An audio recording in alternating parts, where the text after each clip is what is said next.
దేవుని నామానికి మహిమ కలుగును గాక. ప్రియమైనటువంటి వీక్షకులందరికీ, సమృద్ధి జీవ సంఘ సహవాసులందరికీ మా హృదయపూర్వక వందనాలు తెలియజేస్తూ ఉన్నాము. ఈ దినము ఆరాధన మనము లైవ్లో చేయడానికి దేవుడు కృప ఇచ్చినాడు. పరిస్థితులను బట్టి మరి ఈ వారం నుంచి ఇక ముందున్న వారాల్లో మనం అలాగే ఆరాధన జరుపుకుంటామేమో. కనుక ప్రతి ఒక్కరు కూడా లైవ్లోకి ఆరాధన లైవ్తో పాటు ఏకీభవించి ఆరాధించాలని మనవి చేస్తూ ఉంటున్నాను. ఒక పాట పాడి ప్రభు నామాన్ని గణపరుద్దాం.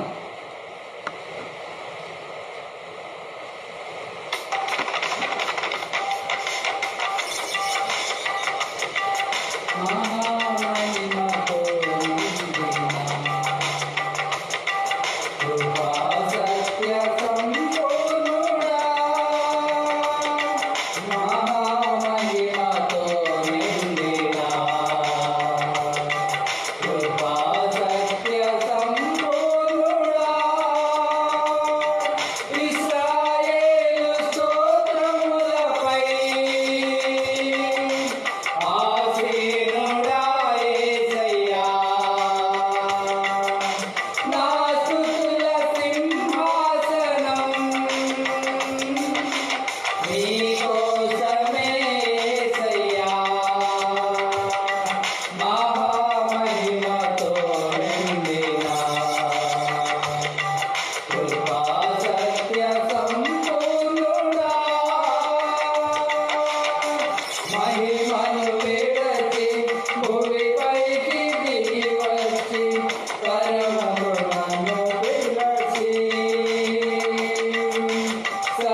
చక్కగా మనం పాడుచూ స్తుతిస్తూ ఉంటుండగా ఏకీభవించవలసిందిగా మనవి చేస్తూ ఉంటున్నాను.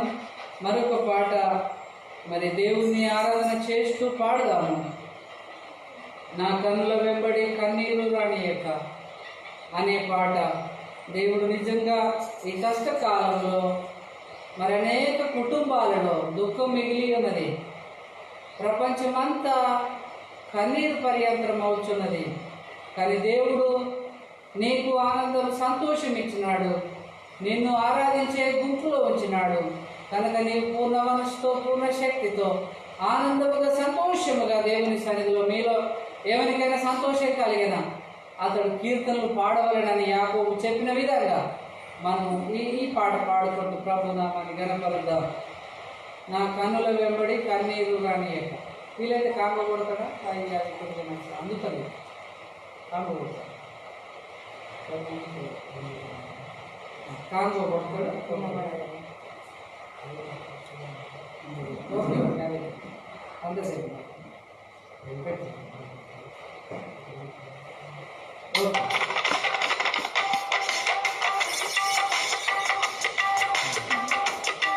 నా కన్నుల వెంబడి కన్నీరు రానియక, నా ముఖములో దుఃఖమే ఉండనీయక, చిరునవ్వుతో నింపిన యేసయ్యా, చిరునవ్వుతో నింపిన యేసయ్యా,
ఆరాధన చేసుకుందాం. ప్రభు నామాన్ని ఆరాధన చేసుకుందాం. అందరం కూడా మీరు లైవ్లో పాల్గొన్నవారైనా ఇక్కడ మరి ఉన్న మా కుటుంబీకులైనా కూడా ఆరాధనలోనికి మనం వెళ్దాం. ప్రభువును ఆరాధించడానికి, స్తుతించడానికి మనల్ని మనం అప్పగించుకుందాం, సిద్ధపడదాం. హల్లెలూయా, హల్లెలూయా, హల్లెలూయా. స్తోత్రం, స్తోత్రం, స్తోత్రం, స్తోత్రం, స్తోత్రం. పరిశుద్ధుడా మీకు వందనాలు, గొప్ప దేవా మీకు వందనాలు, సర్వశక్తిమంతుడా మీకు స్తోత్రాలు, సర్వ సృష్టికర్త మీకు వందనాలు, సర్వాధికారి మీకు వందనాలు, సర్వాంతర్యామి మీకు వందనాలు, స్వయం బౌడా మీకు స్తోత్రాలు, ఆది సంభూతుడా మీకు స్తోత్రాలు, భూమి ఆకాశాల నిర్మాణకుడా మీకు స్తోత్రాలు, లోకరక్షక జగద్రక్షక మీకు వందనాలు. అందరం కూడా ఆరాధన చేద్దాం. ఇళ్లలో ఉన్నవారు కూడా, లైవ్లో పాల్గొనేవారు కూడా మాతో పాటుగా ఆరాధించండి. ప్రభు గొప్పతనాన్ని బట్టి, ప్రభు చేసిన మేళ్లను బట్టి, రక్షణను బట్టి, కాపుదలను బట్టి, ఈ కష్టకాలంలో అనేక భయముల చేత బాధపడుతూ, వ్యాధుల చేత, తెగుళ్ళ చేత పీడింపబడుతున్న ఈ ప్రపంచంలో నిన్ను సజీవు లెక్కలో ఉంచిన దేవుణ్ణి, నిన్ను ఆరోగ్యవంతునిగా ఉంచిన దేవుణ్ణి ఆరాధించవా? ఆరాధన చేద్దాం. హల్లెలూయా. గొప్ప దేవ మీకు వందనాలు. మా కొరకు రక్తము కార్చిన దేవా, ప్రాణం పెట్టిన దేవా, మమ్మల్ని రక్తంలో కడిగి పరిశుద్ధపరిచిన దేవా మీకు వందనాలు. గత వారం నుండి వారం వరకు మమ్మల్ని కాచి కాపాడిన దేవా, సజీవు లెక్కలో ఉంచిన తండ్రి మీకు స్తోత్రాలు, స్తోత్రాలు, స్తోత్రాలు, స్తోత్రాలు, స్తోత్రాలు, స్తోత్రాలు తండ్రి మీకు వందనాలు, వందనాలు. ఒక ఆరాధన పాట పాడుకుంటూ ఆరాధన చేద్దాం. హల్లెలూయా, హల్లెలూయా, హల్లెలూయా, హల్లెలూయా. స్తోత్రం, స్తోత్రం, స్తోత్రం, స్తోత్రం. హల్లెలూయా. పిల్లలు ప్రభు నామాన్ని ఆరాధన చేస్తుంటుండగా, మనమందరం కూడా ఆరాధన పాడుతూ ఉంటుండగా మరి మనము ఏకీభవిస్తూ ఆరాధనలో పాల్గొన్నాం.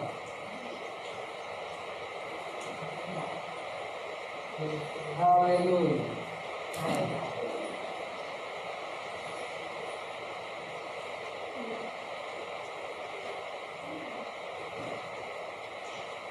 నిన్ను పోలిన వారెవరు, మేలు చేయు దేవుడు, నిన్నే నమ్మి తిన్న దేవా. నిన్ను పోలిన వారెవరు, మేలు చేయు దేవుడవు, నిన్నే నమ్మి తిన్న దేవా. నిన్నే నా జీవితమునకు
హల్లెలూయా.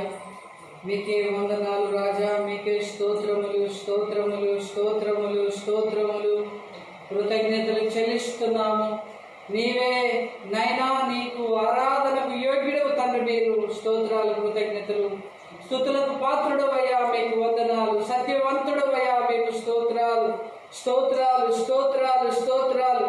నీ గణనామాన్ని పూజిస్తున్నాము, గొప్ప చేయించున్నాము తండ్రి. నీ బిడ్డలు నిన్ను ఆరాధించి ఉంటుండగా వారి ఆరాధనలపై ఆశీనుడిగా ఉండే దేవుడు దేవా, మీకు వందనాలు. మీరు మాకు ఇచ్చిన రక్షణ కొరకు, మీరు మమ్మల్ని కాచి కాపాడుతున్నందుకు, మమ్మల్ని సజీవుల లెక్కలో ఉంచినందుకు దేవా మీకు వందనాలు. మేము వివరిస్తే దేవ ఈ దినము చాలు, మేము తలంచుకుంటే మా తల వెంట్రుకలకు మించిన మేలు నువ్వు చేసినాం. ఇలా మా బ్రతుకులో చేసిన మేలకు ఇచ్చిన ఇవులకు ఏమిచ్చి కూడా మీ రుణము తీర్చుకోలేము. కానీ ఈ కొద్ది స్థుతి ఆరాధనలు నజరేయుడైన యేసుక్రీస్తు నామమున సమర్పించి ఆరాధిస్తున్నాము తండ్రి.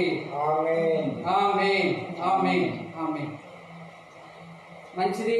చక్కగా మనము ప్రభు నామాన్ని గణపరిచి ఉన్నాము, ఆరాధన చేసి ఉన్నాము. కొద్ది నిమిషాలు దేవుని వాక్యం విందాం. కొద్ది నిమిషాలు దేవుని వాక్యము, ఈ దినము కొరకు దేవుడు మనకిచ్చిన వాక్య భాగము మనం చదువుకొని ఆరాధనలోనికి వెళ్దాము. యెషయా గ్రంథము 54వ అధ్యాయము. యెషయా గ్రంథము 54వ అధ్యాయము 17వ వచనము చదువుకుందాం. దయచేసి శ్రద్ధగా వినాలని నేను మిమ్మల్ని ప్రేమపూర్వకంగా ఆహ్వానిస్తున్నాను. వాక్యం కొరకు. వాక్యం మనల్ని బ్రతికిస్తుంది, వాక్యం మనల్ని ఆదరిస్తుంది, వాక్యం మనకు జయమిస్తుంది, వాక్యం మనకు స్వస్థత ఇస్తుంది, వాక్యం మనకు మార్గము చూపెడుతుంది, వాక్యం మనకు ఆనందం ఇస్తుంది, సంతోషం ఇస్తుంది, సమాధానం ఇస్తుంది. వాక్యం కొరకు మనము కనిపెట్టాలి. దేవుడు నాతో ఏం మాట్లాడనన్నాడు అనేది కనిపెట్టినట్టయితే ఖచ్చితంగా ఆయన మాట్లాడే దేవుడిగా ఉంటున్నాడు. ఆ వాక్యం చదువుకుందాం. ఈ దిన వాగ్దానం, నేను వాగ్దానాల గురించి మాట్లాడుతున్నాను. దాదాపు ఇప్పటికి 2 నెలలుగా వాగ్దాన సందేశాలు. ఈ దినము వాగ్దానము, దేవుడు మనకిచ్చిన మరొక వాగ్దానాన్ని ధ్యానం చేద్దాం. 54 యెషయా గ్రంథం 17వ వచనం. నీకు విరోధముగా రూపింపబడిన ఏ ఆయుధమును వర్ధిల్లదు. గమనించండి, నీకు విరోధముగా రూపింపబడిన ఏ ఆయుధము కూడా వర్ధిల్లదని ఈ యెషయా గ్రంథములో కొన్ని వాగ్దానాలు దేవుడు ఇస్తూ చివరిగా ఈ వచనములో ఈ వాగ్దానం ఇస్తూ ఉన్నాడు. కొన్ని మనం ధ్యానం చేసిన పర్వతాలు తొలగినను, మెట్టలు తత్తరిల్లి, నా కృప నిన్ను విడిచిపోదని, అలాంటి గొప్ప వాగ్దానాలు. నీలాంజనముతో నీ కట్టడలను కట్టుదునని, నీ పిల్లలందరూ యెహోవా ఉపదేశము చేత మరి వారు ఉపదేశము నొందుదురని, వారు అధికమైనటువంటి విశ్రాంతిలో నడిపించబడతారని. ఈ చివరి వాగ్దానం ఏంటంటే, నీకు విరోధముగా రూపింపబడిన ఏ ఆయుధం కూడా వర్ధిల్లదు అని దేవుడు మాట్లాడుతున్నాడు. దీన్ని మనం కొద్దిగా ధ్యానం చేసుకున్నట్లయితే నిజంగా విరోధంగా రూపింపబడిన ఆయుధాలు మన కొరకు ఉన్నాయి. విరోధంగా రూపింపబడిన ఆయుధాలను మనం జయించాలంటే వాక్యానుసారంగా మనం ఏం చేయాలి? మనకు విరోధంగా ఎన్నో పరిస్థితులు మారుతున్నాయి. శరీరానికి అనుకూలమైన పరిస్థితులు లేవు, మన ఆత్మకు అనుకూలమైన పరిస్థితులు లేవు, కుటుంబానికి అనుకూలమైన పరిస్థితులు లేవు, మానవులకు అనుకూలమైన పరిస్థితులు లేవు. చూడండి, ఒక ఆయుధము, ఒక మారణ ఆయుధము మరి తెగులు రూపంలోనో, వ్యాధి రూపంలోనో, అనేక రూపాల్లో ఒక దుష్ట ఆయుధము మన మీద దాడి చేయడానికి సిద్ధంగా ఉన్నది. మరి మనం ఏం చేయాలి? ఈ ఆయుధాన్ని జయించడానికి మనం ఏం చేయాలో వాక్యము తెలియజేస్తున్న మాటను మీకు చూపెడతాను. మత్తయి సువార్త, యేసు ప్రభు చెప్పినాడు. మత్తయి సువార్త 16వ అధ్యాయం 18వ వచనంలో ఉన్న మాట మనం చదువుకుందాం. మత్తయి సువార్త 16వ అధ్యాయం 18వ వచనం చూడండి. ఇక్కడ చక్కని మాట, ఆ మాట కనబడుతుంది. పేతురుతో అంటున్నాడు దేవుడు, ఆయనకు ఒక వాగ్దానం చేస్తున్నాడు ఇక్కడ. మరియు నీవు పేతురు, ఈ బండ మీద నా సంఘమును కట్టుదును, పాతాళలోక ద్వారములు దాని ఎదుట నిలువనేరవని నేను నీతో చెప్పుచున్నాను. పరలోక రాజ్యం యొక్క తాళపు చెవులు నీకు ఇచ్చేదను. నీవు భూలోకమందు దేన్ని బంధించదవో అది పరలోకమందు బంధింపబడును, భూలోకమందు దేన్ని విప్పుదువో అది పరలోకమందు విప్పబడునని అతనితో చెప్పాను. పేతురుతో దేవుడు చెబుతున్నాడు, పాతాళ లోక ద్వారములు నీ దగ్గర నిలవనేరు, పాతాళ లోక ద్వారములు నీ దగ్గర నిలబడవు. ఈ భూమి మీదనే కాదు, నువ్వు పాతాళ లోక ద్వారాలు కూడా నీ ముందు మూయబడతాయి, నిలబడలేవు నీ ముందు. అలాంటి శక్తివంతుడు, ఎందుకంటే ఈ బండ మీద నేను నిన్ను కడుతున్నాను, నువ్వు బలవంతుడు, నీ పునాది చాలా శక్తివంతమైనది. కనుక చూడండి, అలా చెబుతూ ఏమంటున్నాడు అంటే, నువ్వు ఈ భూమి మీద దేన్ని బంధిస్తావో, ఈ భూమి మీద నువ్వు దేన్నైతే బంధిస్తావో అది బంధింపబడుతుంది, దేన్నైతే విప్పుతావో అది విప్పబడుతుంది అని ఆయనకు వాగ్దానం ఇస్తున్నాడు పేతురు. నిజంగా మనం బంధించాలి. విరోధంగా లేచిన ఆయుధాలను, విరోధంగా లేచినటువంటి తెగుళ్లను, విరోధంగా ఉన్నటువంటి ప్రతి శత్రువును, అపవాదిని మనం ఏం చేయాలంటే బంధించాలి. బంధించే శక్తి కలిగి ఉండాలి. ఈ సందర్భంలో నేను ఒక వాక్య భాగాన్ని ఎస్తేరు గ్రంథంలోనికి వెళ్ళి ఎక్కువగా మనం ధ్యానం చేసుకుంటాం.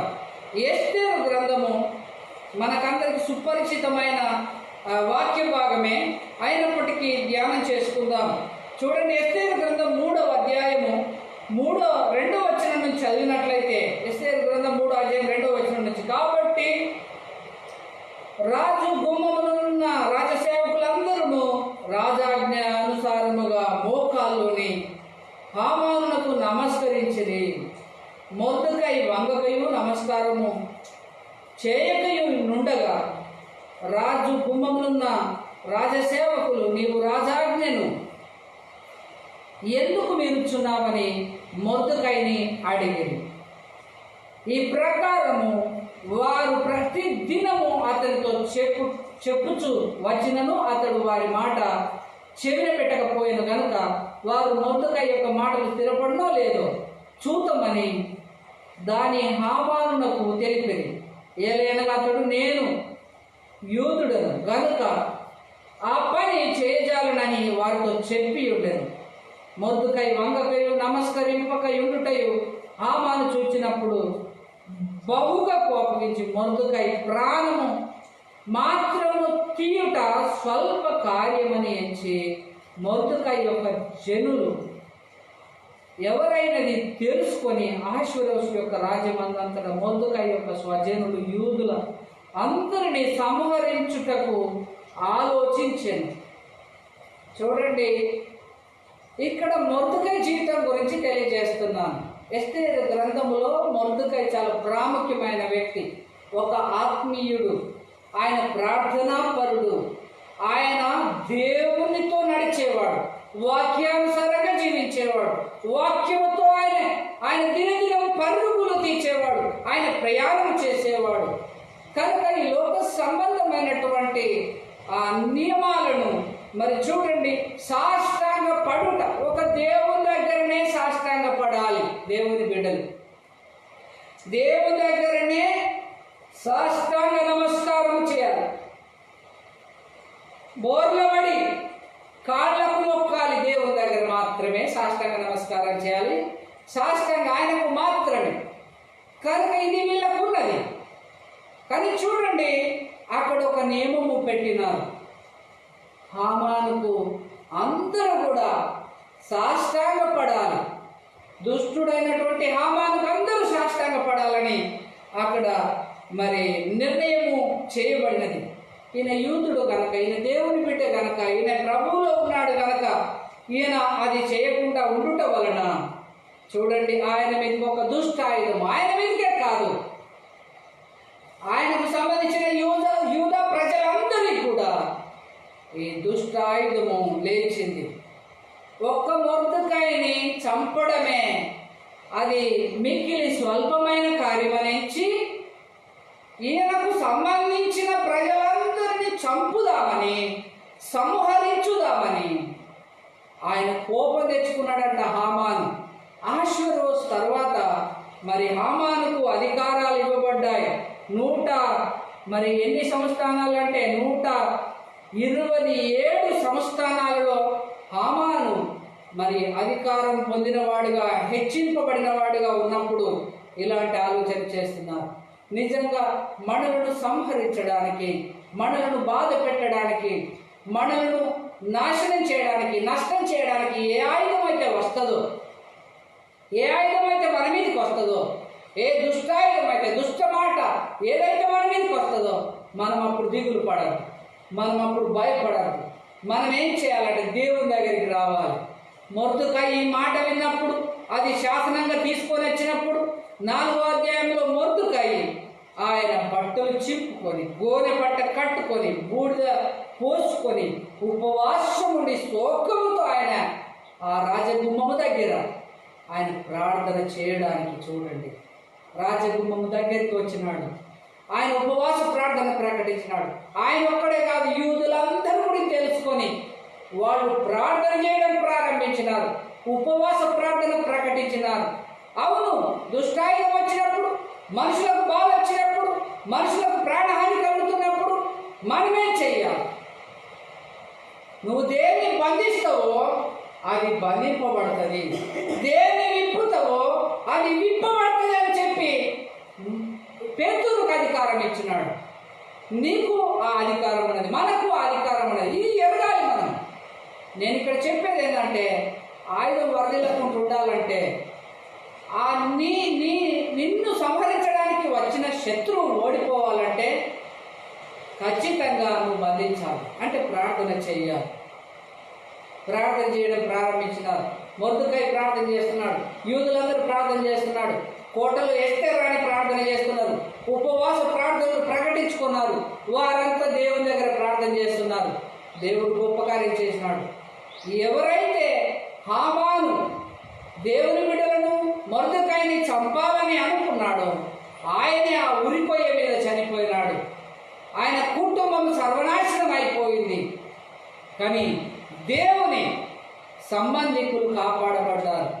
నిజంగా బైబిల్లో ఇలాంటి ఆయుధాలు అప్పుడప్పుడు వచ్చినాయి. నిజంగా దుష్టాయుధం ఇది విరోధంగా లేచిన ఆయుధాలు కొన్ని ఉన్నాయి. ఇవన్నీ సంహరించబడాలంటే, ఇవన్నీ ఆగిపోవాలంటే మనము ప్రార్థన చేయాలి. దుష్టనోరు ఖచ్చితంగా ఎవరు దవ్వినా గోతిలో వాడే పడతాడు అని మనము సామెత వింటున్నాం. ఎవరు దవ్వినా గోతిలో వారే పడతారు. ఒకవేళ నీకు ఎవరైనా నిన్ను బాధ పెడుతున్నారా, నిన్ను వేధిస్తున్నారా, నువ్వేం చేయి, నువ్వు ప్రార్థన చేయి. వాళ్ళనేమనకు, నువ్వు ప్రార్థన చేయి. వారి గోతిలో వారే పడతారు. వారన్న మాటకు వారే ఫలితాన్ని అనుభవిస్తారు. నిన్ను బాధ పెడితే వారే బాధపడతారు. కనుక చూడండి, మరి రోజు కూడా సౌలు రాజ్యం వెళ్తున్నప్పుడు, రాజుగా ఉన్నప్పుడు, ఇశ్రాయేలు వెళ్తున్న మొదటి రాజు ఉన్నప్పుడు, గొలియాత్ అనే శూరుడు వచ్చి, ఫిలిస్తీయుడు గొలియాత్ అనే శూరుడు వచ్చి రోజు ఇశ్రాయేలీలను భయపెడుతున్నాడు, ఇశ్రాయేలీలను బాధ పెడుతున్నాడు. అలాంటి టైంలో నిజంగా దావీదు గొర్రెలు కాసే కాపరి, ఆయన ఏమంటున్నాడంటే, ఒక మాట అంటున్నాడు, ఆయన యుద్ధము యెహోవాదే అన్నాడు. హల్లెలూయా. ఆయన మీదికి, గొలియాతు మీదికి వెళ్ళేటప్పుడు ఒక చిన్న రాయి పట్టుకున్నాడు, ఒడిసెలు పట్టుకొని వెళ్ళినాడు. యుద్ధము యెహోవాదే అని గిరకని కొట్టగానే అంత పెద్ద శూరుడు పడిపోయి పతనమైనాడు. చూడండి, ఆయుధం నీ దగ్గర ఉన్న ఆయుధం చూడండి, నీ ప్రార్థన. నీ పక్షాన దేవుడు యుద్ధం చేస్తాడు. నీవు కనుక దేవుని మీద ఆధారపడితే, నువ్వు కనుక దేవుని నామమున మరి నిలబడితే, మొర్దుకాయి, ఎస్తేరు, యూదులందరూ చేసిన ప్రార్థన, అటు దావీదు చేసిన యుద్ధం చూడండి. ఆయన బలం పెట్టలేదండి, ఆ బలవంతుని ఓడించినాడు. కనుక ఆ ప్రార్థన మనము చూస్తూ ఉంటున్నాము. కనుక ఈ ప్రార్థన ప్రాముఖ్యమైనదని నేను తెలియజేస్తున్నాను. ప్రార్థన అవసరత ఉందని నేను తెలియజేస్తున్నాను. ఈ ఆయుధం వర్ధిల్లకుండా ఉండాలంటే ఏ ఆయుధం నీకు విరోధంగా రూపింపబడిన ఆయుధం నీ దగ్గరికి రావద్దంటే, అది నీ మీద దాడి చేయొద్దంటే, అది నిన్ను ముట్టద్దంటే నువ్వేం చేయాలో తెలుసా? మీ వారిని ముట్టద్దంటే మీరేం చేయాలో తెలుసా? వారిని నష్టపరచొద్దంటే, గాయపరచొద్దంటే, ఏడిపించొద్దంటే నువ్వేం చేయాలో తెలుసా? ప్రార్థన చేయాలి. ప్రార్థన చేస్తే ఖచ్చితంగా ఆ ఆయుధం అంతమవుతుంది, ఆ ఆయుధం అనిపివేయబడుతుంది, ఆ ఆయుధం వర్ధిల్లకుండా పోతుంది. కనుక నీకు విజయం వస్తుంది అని చూస్తుంటున్నాం. దేవుడు చెప్పిన ఇక్కడ ఆ మాట వాగ్దానం ఎంతో గొప్పదిగా మనం చూస్తుంటున్నాం. నీకు విరోధంగా రూపింపబడిన ఏ ఆయుధము వర్ధిల్లదు. చూద్దాంలే వర్ధిల్లుతుందా అని అంటే కుదరదు. నేను వర్ధిల్లుతాను కదా, ఆ ఆయుధము నాశనం అవుతుంది కదా, చూద్దామని చెప్పేసి వాగ్దానం పొంది సైలెన్స్ ఉండదు. వాగ్దానం పొందిన మనము ఒక పని చేయాలి, ప్రార్థన బంధించాలి. దుష్ట శక్తిని నువ్వు బంధించాలి. అది బంధింపబడుతుంది, నీవు పైకి లేవనెత్తబడతావు. ఆ దుష్టాయుధము వర్ధిల్లకుండా అవుతుంది, నువ్వు ఆశీర్వదింపబడతావు. చాలామంది రాజుల కాలంలో రాజులు కూడా మరి యెహోషువ లాంటి నాయకులు కూడా దేవుడి మీద ఆధారపడ్డారు.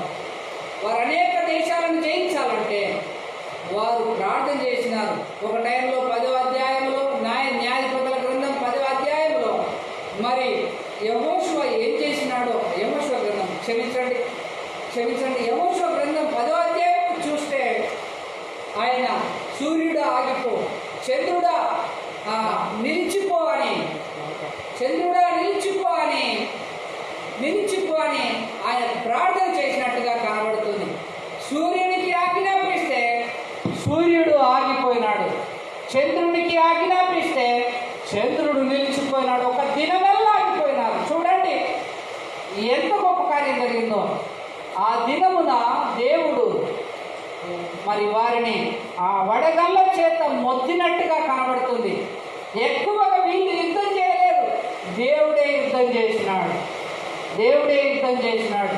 ఇంకా మీరు బైబిల్ అంతట్లో చూడండి, వాళ్ళు ప్రార్థన చేసినారు, సూర్యుని ఆపినారు, చంద్రుని ఆపినారు, ఏలియా వర్షాన్ని కురిపించినాడు, ఆపు చేసినాడు.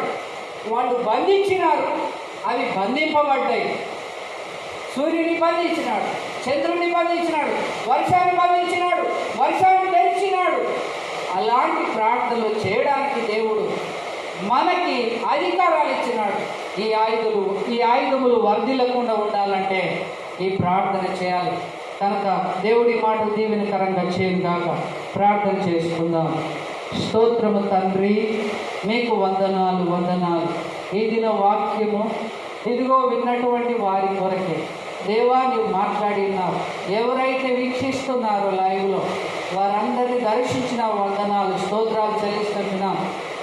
వారు మాకు విరోధంగా రూపింపబడిన ఆయుధము, మరి దాని ద్వారా మేము మరణిస్తామని అనుకోకుండా వారు ప్రార్థించినప్పుడు ఆయుధము పని చేయకుండా పతనం అయిపోతుందని నీవు మాట్లాడినందుకు వందనాలు.